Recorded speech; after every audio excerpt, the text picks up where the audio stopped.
বড় পীর হওয়া এটা বড় কথা না, বড় ব্যারিস্টার হওয়া বড় কথা না, বড় ডক্টর বড় শিক্ষাবিদ হওয়া বড় কথা না, বরং বড় ভালো মানুষ হওয়া এইটাই মনে বড় কথা। মানুষ কাকে বলে? মানুষের কয়টা পার্ট খুব গুরুত্বপূর্ণ। একটা মানুষ বলতে একটা বডি, একটা শরীর, নিশ্চয়ই সে মানুষ। আর একটা মানুষের হার্ট, হৃদয়, কল, এটাও মানুষের জন্য খুব অপরিহার্য বিষয়।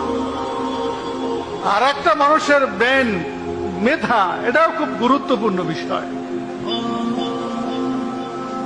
সবটাই গুরুত্বপূর্ণ, এর ভিতরে খুবই গুরুত্বপূর্ণ মানুষের হার্ট, হৃদয়। একজন মানুষের যদি হৃদয়ের পবিত্রতা না থাকে, হৃদয়ের যদি শক্তি না থাকে, কখনোই মানুষ ভালো মানুষ হইতে পারে না। আমরা সাম্প্রতি সময় ছাত্র আন্দোলনে যে বিপ্লবটা দেখলাম,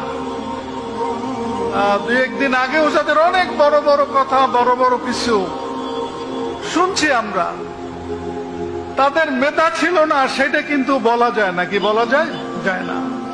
তাদের শরীর ছিল না, বডি ছিল না, সেটাও কিন্তু বলা যায় না। কিন্তু তাদের হার্টের যে পবিত্রতা দরকার ছিল সেইটা হয়তো নাই। সেইটা যদি থাকতো, তাই কোটি কোটি টাকা